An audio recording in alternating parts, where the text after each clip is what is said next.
Hey, what's up? It's Chris from Brooker Films, and in today's video I'm going to talk all about the 360-degree orbiting clone effect. So let's get into it.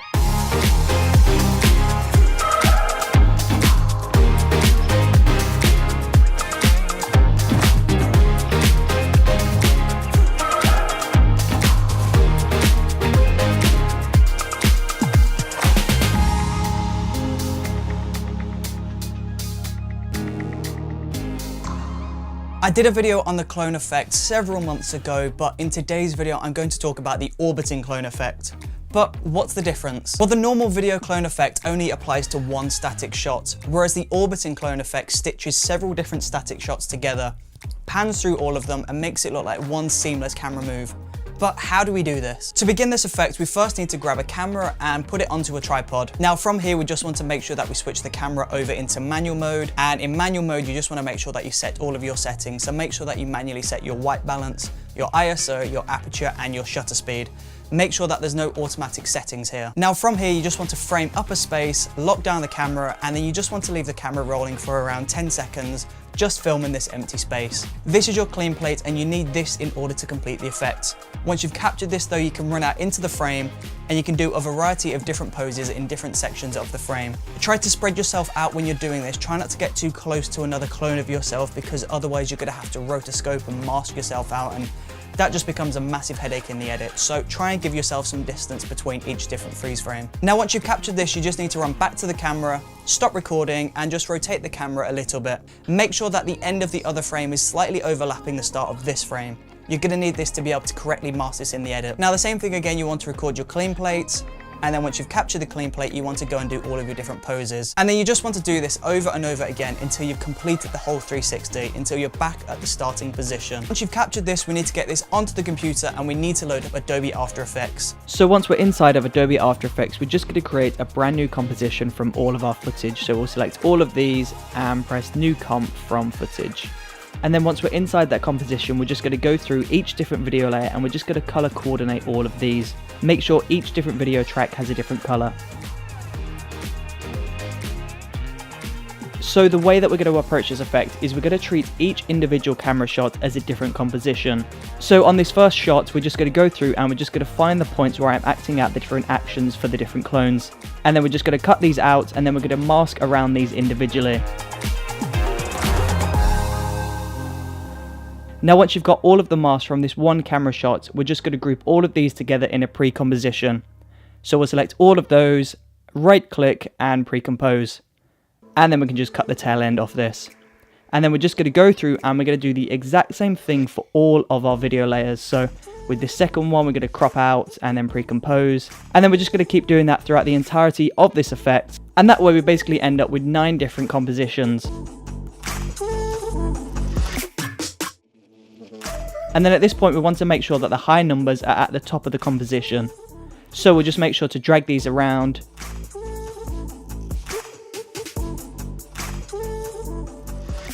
So now we just need to stitch all of these videos together to create a really long video. So we're going to reposition these.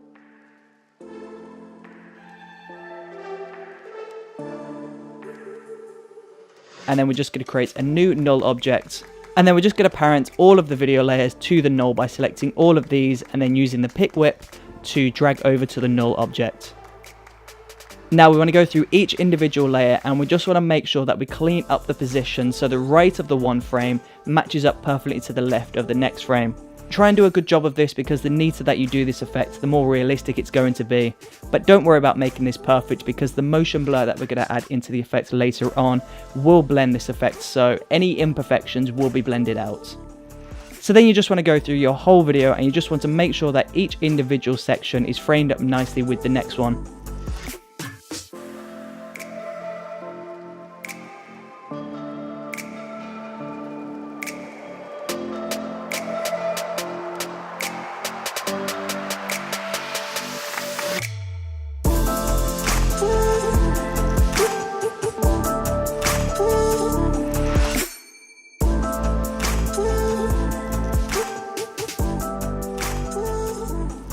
So once we've done that, we just want to go over to our null object, and then we just want to create a new keyframe on position and scale, and then we just want to position this first video layer up so it's in the screen.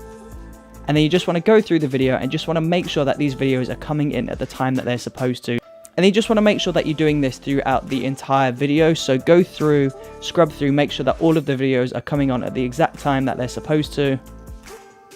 Now, as you can see in this example, the final shot doesn't come in quick enough, and that's because the camera move is too slow. So I'm just going to adjust the keyframes quickly. And now at the end of my effect, I'm pulling the screen away. I'm doing this cool effect where you pull the screen away. So I'm just going to select all of these videos. I'm going to put them in a new pre-composition. So I'm just going to select all and press pre-compose. And then when you're inside of this composition, I'm just going to create a new rectangle mask. So I'm going to go up to the rectangle mask tool. I'm going to draw a rectangle around the video. And then I'm going to go into masks, create a brand new keyframe at the start of the video. And then I'm just going to wipe this video away following the movement of the hands. Now make sure you're setting keyframes along the way so that this animates throughout the effect.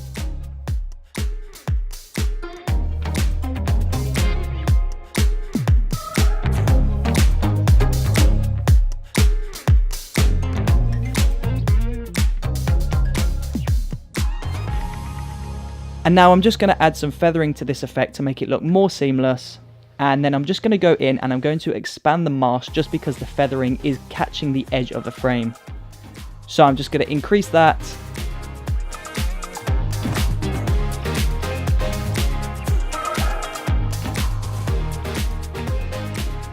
And now as you can see, unfortunately my hands are slightly out of the frame. I didn't quite do a good job of blending the two frames. So I'm just going to increase the scale so that my hands are not disappearing. So they just disappear out of the frame rather than just completely disappearing from my wrists.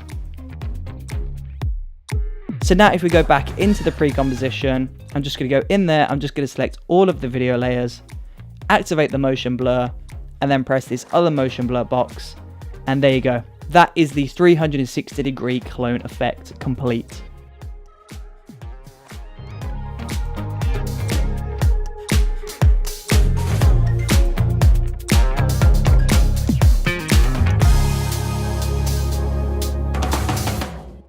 If you enjoyed watching this video, then please do let me know in the comment section below, and don't forget to subscribe and push that bell icon to stay updated on all future uploads. Thank you ever so much for watching this video. I really do truly appreciate it.